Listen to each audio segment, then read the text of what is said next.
Ottoman साम्राज्य एक तुर्की साम्राज्य था जिसे उस्मानी साम्राज्य भी कहा जाता है। इसका स्थापना उस्मान गाजी ने की थी। हालांकि इसके बाद और कई सुल्तानों का शासन रहा है, मगर वर्ष 1266 में इस साम्राज्य का विस्तार पश्चिम एशिया, दक्षिण पूर्वी यूरोप से लेकर उत्तरी अफ्रीका तक हो गया था। देखिए, उनके वालिद का नाम वालिद एर्तुगरुल गाजी था और उनकी वालिदा का नाम हलीमा था। इतिहास के अनुसार राजवंश के नाम और उस साम्राज्य की स्थापना दोनों ही इनके नाम अरबी उत्थमान से हुई है। औरक खान गाजी ओटोमन साम्राज्य के दूसरे और सबसे शक्तिशाली सुल्तान थे, जिसने 1324 से 1362 तक तुर्की पर शासन किया। इस दौरान उन्होंने उत्तर पश्चिम अनातोलिया पर भी कब्जा लिया था और अपने साम्राज्य का विस्तार किया था। कहा जाता है कि इनके दौर में प्रजा काफी खुश थी और इस दौरान मुस्लिम सल्तनत को भी बढ़ावा मिला था। तैमूर लंग अपने घर से जंग की मुहिम पर निकले तो उसके 30 साल के बाद वो चीन और ईरान से होते हुए अनातोलिया, आज का तुर्की में उस्मानी सुल्तानों के इलाके तक पहुंचे। तैमूर लंग अपने आप को चंगेज खान का वारिस समझते थे और इसी वजह से उनके ख्याल में अनातोलिया सल्जूक मंगोल इलाकों पर उनका हक था।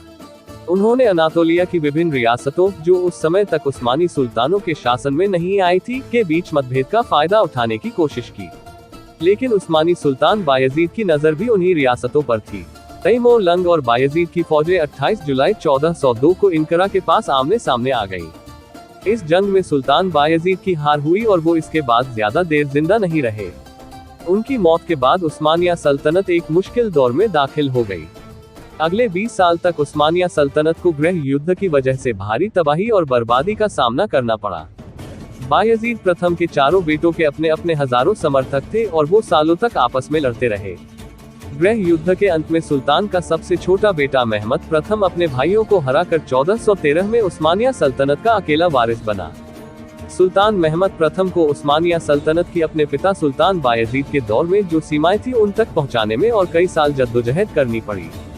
1453 में सुल्तान मोहम्मद फातेह ने ओटोमन तुर्कों की सेना के साथ आक्रमण को आगे बढ़ाया और कॉन्स्टेंटिनोपल के प्राचीन और अच्छी तरह से स्थापित शहर पर कब्जा कर लिया, जिसे उस समय बाइजेंटाइन साम्राज्य की राजधानी कहा जाता था। मोहम्मद फातेह की इस विजय से 1453 में कॉन्स्टेंटिनोपल का पतन हुआ, जिससे इतिहास के सबसे महत्वपूर्ण साम्राज्यों में से एक बाइजेंटाइन साम्राज्य के 1000 साल के शासन और प्रसिद्धि का अंत हुआ। वर्ष 1517 तक बायजीद के बेटे सेलिम प्रथम ने आक्रमण किया और अरब, सीरिया, फिलिस्तीन और मिस्र को ओटोमन साम्राज्य के नियंत्रण में ले आया।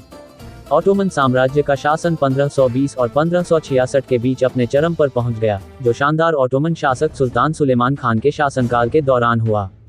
इस अवधि को इन प्रांतों के मूल निवासी लोगों को मिलने वाली विलासिता के लिए याद किया जाता था और मनाया जाता था। Thanks for watching. Please subscribe, share and like.